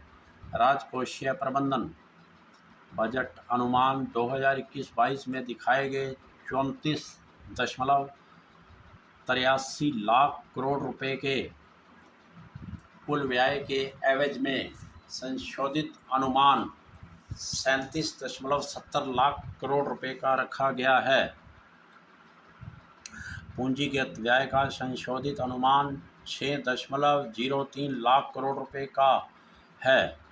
इसमें एयर इंडिया की बकाया गारंटीशुदा देनदारियां और इसकी अन्य विविध प्रतिबद्धताओं को पूरा करने के लिए 51,971 करोड़ रुपए की राशि भी शामिल है। बजट अनुमान की ओर देखा जाए तो 2022-23 में कुल व्यय अनुमानित 39.45 लाख करोड़ रुपए का रखा गया है, जबकि उधारी से भिन्न कुल प्राप्तियां अनुमानित 22.84 लाख करोड़ रुपए की हुई हैं। चालू वर्ष में संशोधित वित्तीय घाटा जीडीपी का अनुमानित 6.9% है, जबकि बजट अनुमान में इसे 6.8% अनुमानित किया गया है। 2022-23 में राजकोषीय घाटा जीडीपी का अनुमानित 6.4% है, जो कि राजकोषीय मजबूती के उस मार्ग के अनुरूप भी है जिसकी मैंने पिछले वर्ष घोषणा की थी कि 2025-26 तक राजकोषीय घाटे को 4.5% के नीचे ला दिया जाएगा। 2022-23 के राजकोषीय घाटे के स्तर को निर्धारित करते समय मैं सरकारी निवेश के माध्यम से प्रगति के पोषण की ज़रूरत के प्रति सजग हूँ, जिससे कि हम और मजबूत और टिकाऊ बन सकें। अब मैं अपने भाषण के भाग ख को पढ़ती हूँ। भाग ख, प्रत्यक्ष कर। माननीय अध्यक्ष महोदय, मैं इस अवसर पर देश के सभी करदाताओं के प्रति आभार व्यक्त करना चाहती हूँ, जिन्होंने अत्यधिक सहयोग दिया है और ज़रूरत की इस घड़ी में अपने साथी नागरिकों की सहायता करके सरकार के हाथों को मजबूत किया है। राजा को किसी भी प्रकार की ढिलाई ना करते हुए और धर्म के अनुरूप करों के संग्रहण करने के साथ साथ राजधर्म के अनुसार शासन करके लोगों के योगक्षेम कल्याण के लिए आवश्यक व्यवस्थाएं करनी चाहिए। महाभारत शांति पर्व अध्याय 72 श्लोक 11 अपने प्राचीन ग्रंथों से ज्ञान और मार्गदर्शन प्राप्त करते हुए हमने प्रगति के पथ पर चलना जारी रखा है। इस बजट के प्रस्तावों का अभिप्राय स्थिर और जानी पहचानी कर व्यवस्था की हमारी घोषित नीति पर कायम रहते हुए और अधिक ऐसे सुधारों को लाना है जो एक विश्वसनीय कर व्यवस्था स्थापित करने की हमारी संकल्पना को आगे बढ़ा सकें। ये कर प्रणाली को और भी अधिक सरल बनाएगा, करदाताओं को स्वैच्छिक अनुपालन के लिए प्रोत्साहित करेगा और मुकदमेबाजी को कम करेगा। नई अद्यतनीकृत विवरणी का चलन शुरू करना। भारत तीव्र गति से बढ़ रहा है और लोग एक से अधिक वित्तीय लेन देन कर रहे हैं। आयकर विभाग ने करदाता के अंतरणों की रिपोर्टिंग का एक सशक्त ढांचा स्थापित किया है। इस संदर्भ में कुछ करदाताओं को ये महसूस हो सकता है कि उन्होंने कर अदायगी के लिए अपनी आमदनी का ठीक आकलन करने में चूक या गलतियां की हैं।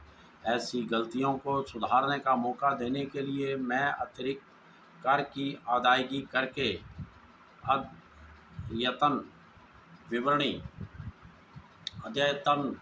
विवरणी दाखिल करने के लिए करदाताओं को अनुमति देने के एक नए प्रावधान का प्रस्ताव कर रही हूँ।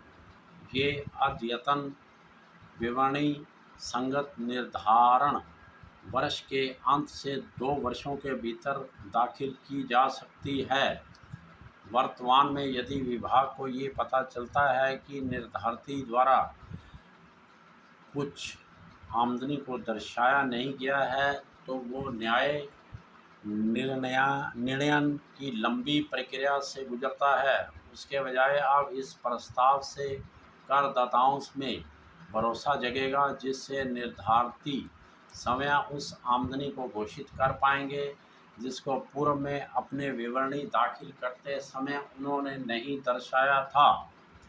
प्रस्ताव के पूर्ण विवरण वित्त विधेयक में दिए गए हैं। ये स्वैच्छिक कर अनुपालन की दिशा में एक सकारात्मक कदम है।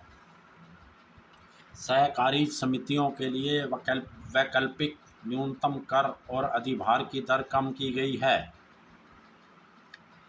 वर्तमान में सहकारी समितियों के लिए अपेक्षित है कि वह 18.5% की दर पर वैकल्पिक न्यूनतम कर का भुगतान करें। हालांकि कंपनियां इस कर का 15% की दर पर भुगतान करती हैं। सहकारी समितियों और कंपनियों के बीच समानता लाने के लिए मैं सहकारी समितियों के लिए भी इस दर को घटाकर 15% करने का प्रस्ताव करती हूँ। मैं उन सहकारी समितियों के लिए अधिभार की दर भी मौजूदा 12% से घटाकर 7% करने का प्रस्ताव करती हूँ, जिनकी कुल आमदनी 1 करोड़ रुपए से अधिक और 10 करोड़ रुपए तक है। इससे सहकारी समितियों और उनके सदस्यों की आय को बढ़ाने में मदद मिलेगी, जो मुख्यतः ग्रामीण और खेती करने वाले समुदायों से आते हैं। दिव्यांगजनों को कर राहत। दिव्यांग व्यक्ति के माता पिता या अभिभावक ऐसे व्यक्ति के लिए बीमा स्कीम ले सकते हैं। वर्तमान कानून में माता पिता या अभिभावक के लिए केवल तभी कटौती करने का प्रावधान है जब दिव्यांग व्यक्ति के लिए अभिदाता यानी माता पिता या अभिभावक की मृत्यु होने पर एक मुश्त भुगतान या वार्षिकी की सुविधा उपलब्ध हो। ऐसी परिस्थितियां भी हो सकती हैं जब दिव्यांग आश्रितों को उनके माता पिता अभिभावकों के जीवन काल के दौरान भी वार्षिकी या एक मुश्त राशि के भुगतान की ज़रूरत पड़े। मैं इसलिए माता पिता अभिभावकों के जीवन काल के दौरान भी यानी माता पिता अभिभावकों के 60 वर्ष की आयु प्राप्त करने पर वार्षिकी और एक मुश्त राशि की अदायगी की अनुमति देने का प्रस्ताव करती हूँ। राज्य और केंद्र सरकार के कर्मचारियों के बीच समानता। वर्तमान में केंद्र सरकार राष्ट्रीय पेंशन प्रणाली एनपीएस टियर 1 में अपने कर्मचारियों के वेतन में 14% का योगदान करती हैं।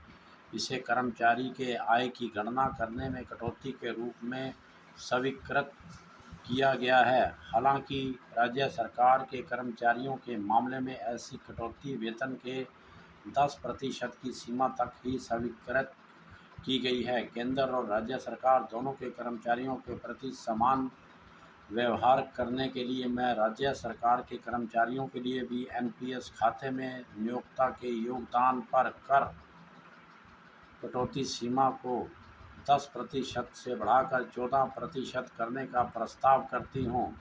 इससे राज्य सरकार के कर्मचारियों के सामाजिक सुरक्षा हित लाभों को बढ़ाने और उन्हें केंद्रीय सरकार के कर्मचारियों के समान लाने में मदद मिलेगी।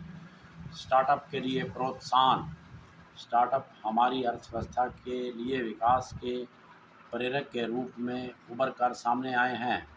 पिछले कुछ वर्षों में देश ने कामयाब स्टार्टअप्स की संख्या में कई गुनी वृद्धि देखी है। 31 मार्च 2022 से पहले स्थापित पात्र स्टार्टअप्स को निगमन से 10 वर्षों में से 3 कार्मिक वर्षों के लिए कर प्रोत्साहन दिया गया था। कोविड महामारी को देखते हुए मैं ऐसा कर प्रोत्साहन उपलब्ध कराने के लिए पात्र स्टार्टअप के निगमन की अवधि और 1 वर्ष यानी 31 मार्च 2023 तक बढ़ाने का प्रस्ताव करती हूँ। नवनिर्मित विनिर्माण कंपनियों के लिए रियायती कर व्यवस्था के अंतर्गत प्रोत्साहन। कतिपय घरेलू कंपनियों के लिए वैश्विक रूप से प्रतिस्पर्धी कारोबारी परिवेश कायम करने के लिए हमारी सरकार द्वारा नवनिर्मित घरेलू विनिर्माण कंपनियों के लिए 15% कर की रियायती कर व्यवस्था लागू की गई थी। मैं धारा 115 ख के अंतर्गत विनिर्माण या उत्पादन के आरंभ करने की अंतिम तिथि को 1 वर्ष यानी 31 मार्च 2023 से 31 मार्च 2024 तक बढ़ाने का प्रस्ताव करती हूँ। वर्चुअल डिजिटल परिसंपत्तियों के कराधान के लिए स्कीम। वर्चुअल डिजिटल परिसंपत्तियों में अंतरणों में असाधारण बढ़ोतरी हुई है। इन अंतरणों की परिमाण और बारंबारता के कारण ये आवश्यक हो गया है कि इसके लिए एक विशिष्ट कर व्यवस्था का उपबंध किया जाए। तदनुसार वर्चुअल डिजिटल परिसंपत्तियों के कराधान के लिए मैं इस बात का उपबंध करने के लिए प्रस्ताव करती हूँ कि किसी भी वर्चुअल डिजिटल परिसंपत्ति के हस्तांतरण से हुई किसी भी आय पर 30% की दर से कर लिया जाएगा।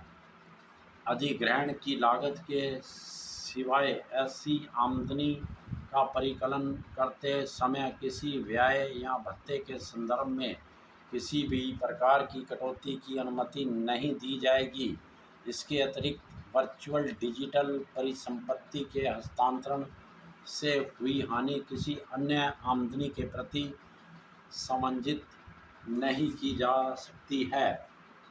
इसके अतिरिक्त अंतरण विवरणों को दर्ज करने के लिए मैं वर्चुअल डिजिटल परिसंपत्ति के हस्तांतरण के संबंध में किए गए भुगतान पर एक मौद्रिक सीमा से अधिक ऐसे प्रतिफल पर 1% की दर से टीडीएस लेने के लिए भी प्रस्ताव करती हूँ। वर्चुअल डिजिटल परिसंपत्ति के उपहार पर भी प्राप्तकर्ता के हाथों में कर लिए जाने का प्रस्ताव है। विभाग द्वारा बारंबार अपील किए जाने से बचने के लिए मुकदमा प्रबंधन। ये पाया गया है कि ऐसी अपीलें दायर करने में बहुत अधिक समय और संसाधन लगता है। जिनमें एक जैसे मुद्दे शामिल होते हैं। चुस्त दुरुस्त मुकदमा प्रबंधन की हमारी नीति को आगे बढ़ाते हुए मैं इस बात का उपबंध करने के लिए प्रस्ताव करती हूँ कि यदि किसी निर्धार्थी के मामले में कानून का एक प्रश्न किसी भी मामले में अधिकारिता वाले उच्च न्यायालय या उच्चतम न्यायालय के समक्ष लंबित कानून के प्रश्न के सदृश है तो विभाग द्वारा इन निर्धार्थी के मामले में आगे अपील दायर करना तब तक के लिए आस्थगित कर दिया जाएगा जब तक कि वैसे कानून के प्रश्न पर अधिकारिता प्राप्त उच्च न्यायालय या उच्चतम न्यायालय द्वारा निर्णय ले लिया जाए। इससे करदाताओं और विभाग के बीच बारंबार होने वाली मुकदमेबाजी को कम करने में बहुत अधिक मदद मिलेगी।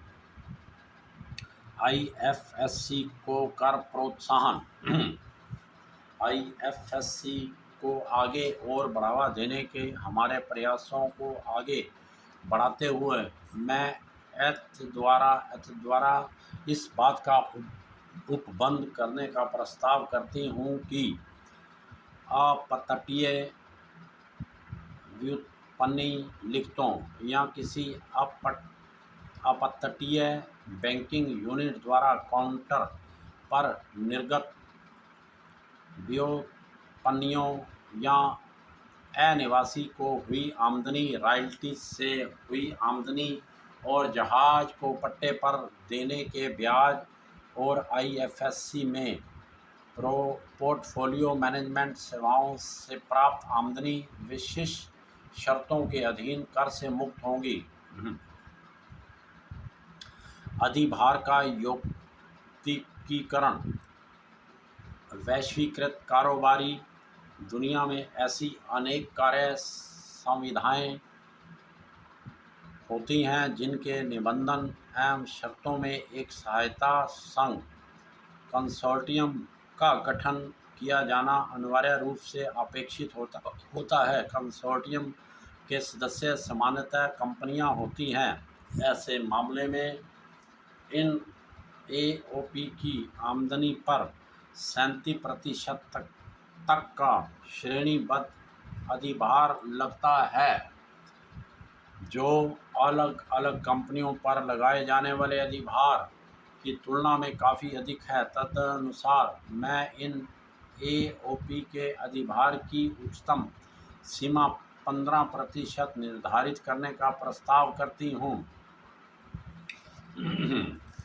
इसके अतिरिक्त सूचीबद्ध इक्विटी शेयरों, यूनिट्स आदि पर दीर्घावधिक पूंजी अभिलाभों पर 15% का अधिकतम अधिभार तय होता है, जबकि अन्य दीर्घावधिक पूंजी अभिलाभों पर श्रेणीबद्ध अधिभार लगता है, जो 37% तक हो सकता है। मैं किसी प्रकार की परिसंपत्तियों के हस्तांतरण से उत्पन्न दीर्घावधिक पूंजी अभिलाभों पर अधिभार को 15% की उच्चतम सीमा तक निर्धारित करने का प्रस्ताव करती हूँ। इस कदम से स्टार्टअप समुदाय को प्रोत्साहन मिलेगा और विनिर्माण कंपनियों और स्टार्टअप को कर लाभ देने के साथ मेरा ये प्रस्ताव आत्मनिर्भर भारत के प्रति हमारी प्रतिबद्धता की पुष्टि करता है। कारोबारी व्यय के रूप में स्वास्थ्य एवं शिक्षा उपकर के संबंध में स्पष्टीकरण। आयकर कारोबारी आय की संगणना के लिए एक स्वीकार्य व्यय नहीं है। इसमें कर के साथ साथ अधिभार भी शामिल है। स्वास्थ्य एवं शिक्षा उपकर विनिर्दिष्ट शासकीय कल्याणकारी कार्यक्रमों के निधियन के लिए करदाता पर एक अतिरिक्त अधिभार के रूप में अधिरोपित किया जाता है। परंतु कुछ न्यायालयों ने स्वास्थ्य एवं शिक्षा उपकर को कारोबारी व्यय के रूप में स्वीकृत किया है, जो विधायी अभिप्राय के विरुद्ध है। विधायी अभिप्राय दोहराने के लिए मैं ये स्पष्ट करने का प्रस्ताव करती हूँ कि आय और मुनाफे पर किसी भी अधिभार या उपकर को कारोबारी व्यय के रूप में स्वीकृत नहीं किया जा सकता है। कर वंचन की रोकथाम। वर्तमान में तलाशी कार्रवाई में पता लगे अप्रकट आय के संबंधों में हानि को आगे ले जाकर समंजित करने के संबंध में अस्पष्टता हो ये पाया गया है कि अनेक मामलों में जिनमें अप्रकट आमदनी या बिक्री को छिपाने आदि का पता लगता है, तो हानि के प्रति समंजन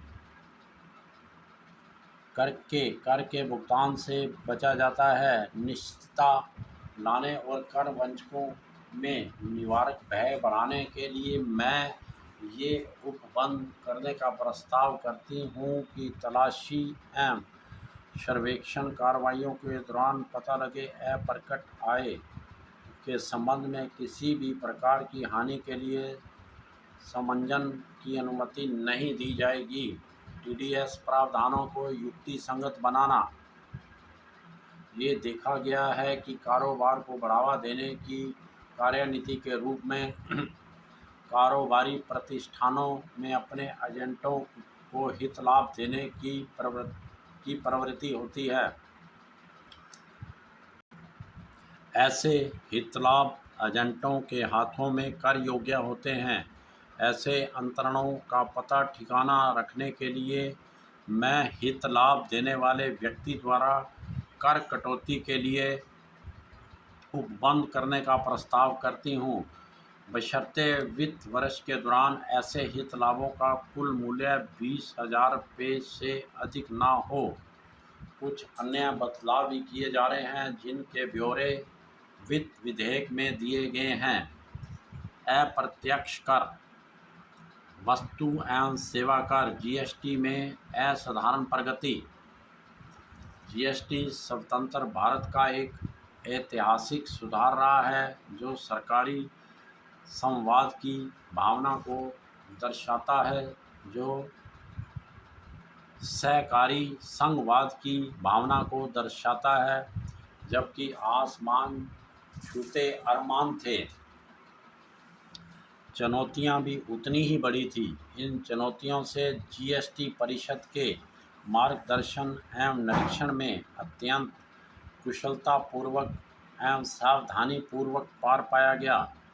अब हम पूरी तरह आईटी चालित और प्रगतिशील जीएसटी व्यवस्था के लिए गौरव का अनुभव करते हैं। इस व्यवस्था ने एक बाजार एक कर के भारत के संजोए सपने को साकार किया है। अभी भी कुछ चुनौतियां शेष हैं और हम आने वाले वर्ष में उनका निराकरण करने की उम्मीद करते हैं।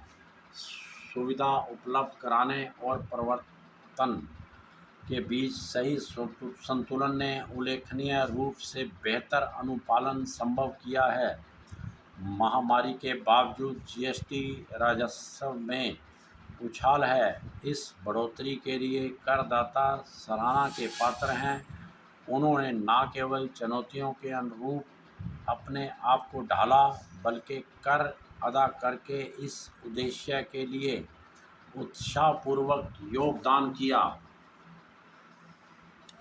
विशेष आर्थिक जोन। अपने भाषण के भाग क में मैंने विशेष आर्थिक जोन में प्रस्तावित सुधारों की बात कही है। साथ साथ ही हम विशेष आर्थिक जोन के सीमा शुल्क प्रशासन में भी सुधार करेंगे और अब से ये पूरी तरह आईटी चालित होगा और बेहतर सुविधा दिए जाने के साथ और सिर्फ जोखिम आधारित जांच के लिए सीमा शुल्क के राष्ट्रीय पोर्टल पर कार्य करेगा। इससे विशेष आर्थिक जोन इकाइयों द्वारा कारोबार करने की सहजता में काफ़ी अधिक सुधार होगा। ये सुधार 30 सितंबर 2022 से क्रियान्वित किया जाएगा। सीमा शुल्क सुधार एवं शुल्क दर में परिवर्तन। सीमा शुल्क प्रशासन ने कालांतर में उदारीकृत प्रक्रियाओं और प्रौद्योगिकी के समावेशन के माध्यम से अपने आप को नए रूप में प्रस्तुत किया है। फेसलेस सीमा शुल्क पूरी तरह स्थापित कर दिया गया है। कोविड-19 महामारी के दौरान सीमा शुल्क संगठनों ने चपलता एवं संकल्प प्रदर्शित करते हुए सभी मुश्किलों के प्रति असाधारण फ्रंटलाइन कार्य किया है। सीमा शुल्क सुधार ने घरेलू क्षमता निर्माण में अत्यंत महत्वपूर्ण भूमिका निभाई है। हमारे सूक्ष्म, लघु एवं मध्यम उद्यमों को समान अवसर मुहैया किया है, कच्चे माल की आपूर्ति की कठिनाइयों को आसान किया है, कारोबार करने की सहजता को बढ़ाया है और अन्य नीतिगत पहल जैसे कि PLI और चरणबद्ध विनिर्माण योजनाओं के लिए सुविधा प्रदाता बना है। सीमा शुल्क के संबंध में मेरे प्रस्ताव इन उद्देश्यों के अनुरूप हैं। परियोजनागत आयात एवं पूंजीगत वस्तुएं। राष्ट्रीय पूंजीगत वस्तु नीति 2016 का उद्देश्य 2025 तक पूंजीगत वस्तुओं के उत्पादन को दुगुना करना है। इससे रोजगार के अवसर उत्पन्न होंगे और इसके परिणाम स्वरूप आर्थिक कार्यकलाप बढ़ेंगे। हालांकि विभिन्न क्षेत्रों जैसे विद्युत, उर्वरक, कपड़ा, चमड़ा, फुटवेयर, फूड प्रोसेसिंग में पूंजीगत वस्तुओं के लिए कई शुल्कगत छूट दी गई हैं। कुछ मामलों में ये छूट 3 दशक से अधिक समय तक दी गई है। इन छूटों ने घरेलू पूंजीगत वस्तु क्षेत्र के विकास को बाधित किया है। इसी तरह परियोजनागत आयात शुल्क रियायतों ने कोयला खनन परियोजनाओं, विद्युत उत्पादन, पारेषण और वितरण परियोजनाओं, रेल एवं मेट्रो परियोजनाओं जैसे क्षेत्रों में स्थानीय उत्पादकों को लेवल प्लेइंग फील्ड से भी वंचित किया है। हमारे अनुभव से ये संकेत मिलता है कि तर्कसंगत प्रशुल्क अनिवार्य आयातों की लागत पर खास असर डाले बगैर घरेलू उद्योग और मेक इन इंडिया के विकास के लिए अनुकूल है। तदनुसार पूंजीगत वस्तुओं एवं परियोजनागत आयातों में रियायती दरों को क्रमिक रूप से हटाने और 7.5% का साधारण प्रशुल्क अधिरोपित करने का प्रस्ताव है।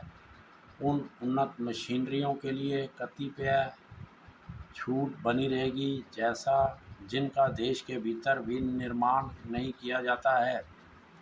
नविष्टियों जैसे कि विशेषीकृत कास्टिंग्स, बॉल स्क्रू और लीनियर मोशन गाइड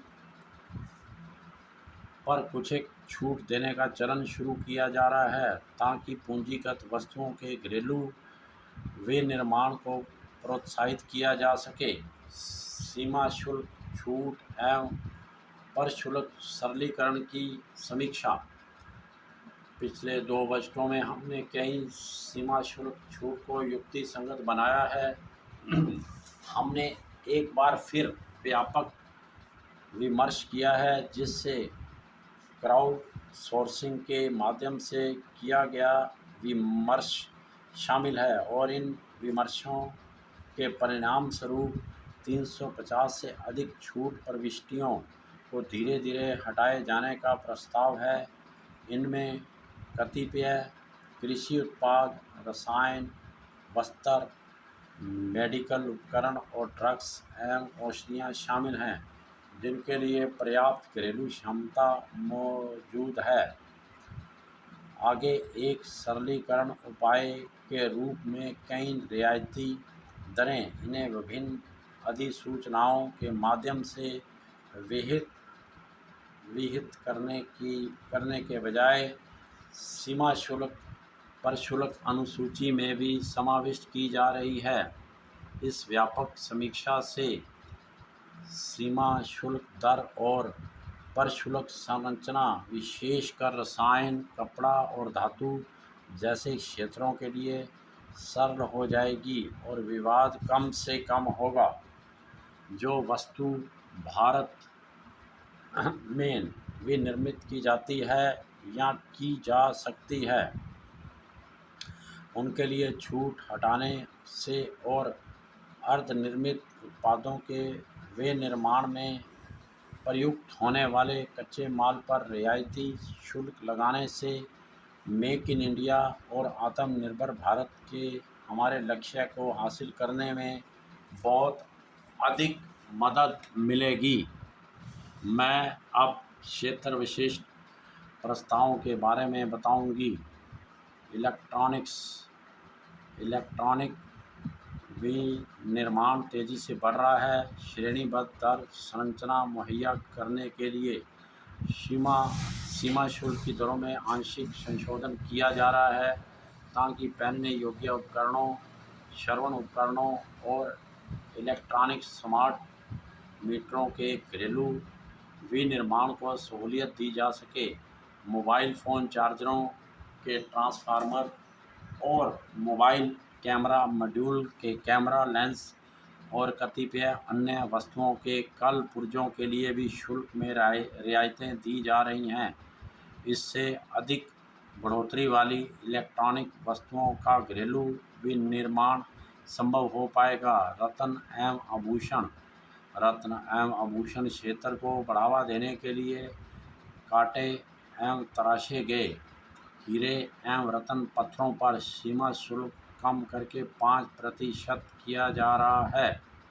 सिर्फ काटे गए हीरे पर 0 सीमा शुल्क लगेगा।